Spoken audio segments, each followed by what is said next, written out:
wọn pé tí mo fẹ́ sọ yóò bí ọjọ́ ń dà mí nú ṣùgbọ́n ẹ má bínú ṣùgbọ́n òótọ́ ọ̀rọ̀ bí ìsọkúsọ ni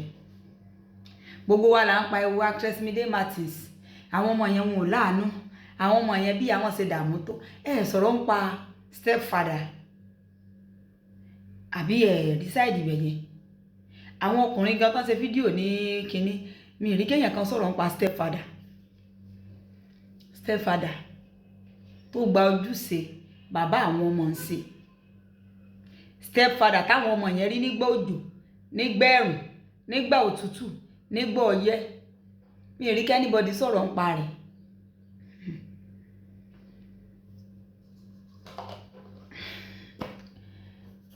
all is well o bóyá ẹ̀yin ọkùnrin ò sì rí áńgù rẹ̀ all is well yín o ṣùgbọ́n èmi fẹ́ kó o mọ̀ o wo 60 to 70% àwọn ọmọ tọ̀ntọ̀n tí bàbá wọn sì wà láyé tí ìṣe pé bóyá bàbá wọn ti dolóògbé they will still go back to their father ní nǹkan tí ò tiẹ̀ pẹ́ rárá ni in fact ó lè jẹ́ pé àwọn ọmọ gan ni wọ́n eventually gba ìyá wọn lọ́wọ́ rẹ̀ fún bàbá wọn padà ó lè jẹ́ pé ìgbà tó nílò ìyá wọn so ti yé tó nílò ìyá wọn most ní ọmọ yẹn ó parí ìjà láàrin ìyá wọn àti bàbá wọn tí wọ́n gbà padà àti ìmọ̀ tó wà ní part 2 o kò yẹ báyìí ní ìsìn they will still go back to their father you are not their father mọ́tàn rẹ̀ sórí ọmọ máa ń dùn tọ́ tí bàbá wọn ò bá sí láyé mọ́ gbogbo kíni attention wọn wọ́n fún pátápátá nítorí wípé kíni kò sí ẹni tó fẹ́ lọ ké bá kò sẹ́ni tí ó fẹ́ dì rẹ̀ bẹ́ẹ̀ lọ́dọ̀ rẹ̀ ṣó ti yé báyìí sìn ṣùgbọ́n bó bàbá wọn wà láyé 60 to 70% of them will still go back to their father whether you like it or not wọn ò ránṣẹ́ so as a single father tó o bá fẹ́ tọ́ ọmọ tí ì sí ọmọ rẹ do it for God